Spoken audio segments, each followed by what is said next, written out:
आप सभी को जय श्री राधे। श्री हरिदास। हमारी पिछली वीडियो में आपने जाना कि कैसे ब्रह्मा जी ने नारद जी को गृहस्थ आश्रम का पूरा महात्म्य विस्तार पूर्वक बताया। अथ 12वां अध्याय। यह कथा सुनकर राजा पृथु कहने लगे कि हे नारद जी, आपने कार्तिक महात्म्य का बड़ा उत्तम फल कहा। अब कृपा करके तुलसी का महात्म्य भी कहिए। यह सुनकर नारद जी कहने लगे कि हे राजा पृथु, प्राचीन काल में सहादी क्षेत्र में करवरीपुर में धर्मदत्त नाम वाला एक ब्राह्मण था। वह बड़ा ब्रह्मज्ञानी धर्मात्मा तथा ओम नमो भगवते वासुदेवाय इस मंत्र का जाप करने वाला तथा अतिथि सेवक था। एक दिन वह ब्राह्मण पूजा की सामग्री लेकर एक प्रहर रात्रि रहने पर भगवान के मंदिर को जा रहा था। इतने में सामने से आती हुई भयंकर राक्षसी को देखा। बिल्कुल नग्न, सूखी देह वाली, आगे को निकले हुए बड़े बड़े और टेढ़े दांत, लाल नेत्र, घुर घुर शब्द करती हुई ऐसी भयंकर राक्षसी को देख भयभीत धर्मदत्त ने तुलसी मिश्रित जल उस पर फेंक दिया। उस जल के शरीर पर लगते ही उसके सब पाप दूर हो गए। वह हाथ जोड़कर धर्मदत्त के पैरों पर गिर पड़ी।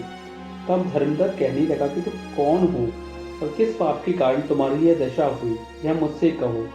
वह कहने लगी कि सौराष्ट्र देश में भिक्षु नाम का एक ब्राह्मण था। उसकी मैं पहली पत्नी थी और कलह मेरा नाम था। मैं न तो कभी अपने पति से मीठे वचन बोलती और न ही उसको खाने के लिए अच्छे फल व भोजन देती थी। यह देखकर जब मेरे पति ने दूसरे विवाह का निश्चय किया तो क्रोध में आकर मैंने विष खाकर अपना शरीर त्याग दिया। तब यमदूत मुझको बांधकर यमराज के पास ले गए। तत्पश्चात यमराज को चित्रगुप्त मेरे अच्छे तथा बुरे कर्मों को बतलाते हुए बोले कि महाराज, इसने कभी कोई शुभ कार्य नहीं किया, सदैव अपने पति के साथ द्वेष करती रही। यह सुनकर यमराज ने आज्ञा दी, क्योंकि यह जिस पात्र में भोजन बनाती थी उसी में खाती थी, इसलिए इसको अपने संतान को खाने वाली बिल्ली की योनि में भेजा जाए। यह अपने पति के साथ द्वेष रखती थी, इसलिए यह विष खाने वाली सूकरी की योनि में जाए।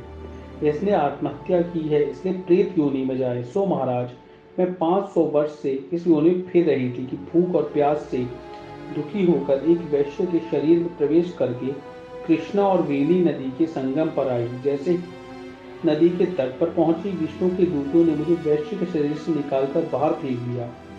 घूमते फिरते अब आप मिल गए तो आपके तुलसी मिश्रित जल से मेरे सब पाप नष्ट हो गए। अब कृपा करके यह बतलाइए कि इन तीनों योनियों से मेरा छुटकारा कैसे होगा। धर्मदत्त कहने लगा कि तुमको देखकर मैं अति दुखित हुआ हूँ। तीर्थ, व्रत, दान यह कार्य प्रेत योनि में नहीं हो सकते। तुम्हारे पाप अधिक और पुण्य बहुत कम है। हमने सारी आयु में जितना कार्तिक व्रत किया है उसमें से आधा पुण्य तुमको दिया, जिससे तुम उत्तम गति को प्राप्त हो जाओ।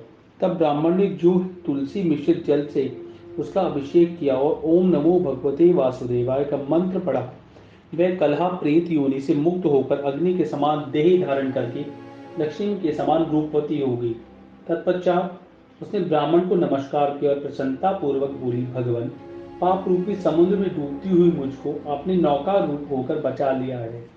उसी समय भगवान विष्णु ने दूत पुण्यशील तथा सुशील वहां आ गए और उसको विमान में बिठाकर वैकुंठ को ले जाते हुए धर्मदत्त से बोले, हे ब्राह्मण, तुम धन्य हो जो सदैव भगवान की भक्ति में लगे रहते हो। तुम्हारे कार्तिक मास की व्रत के अधिक पुण्य के प्रताप से ही उसको मुक्ति प्राप्त हुई है। हे विप्र, कालांतर में तुम ही राजा के कुल में उत्पन्न होकर वैकुंठ को प्राप्त होगे।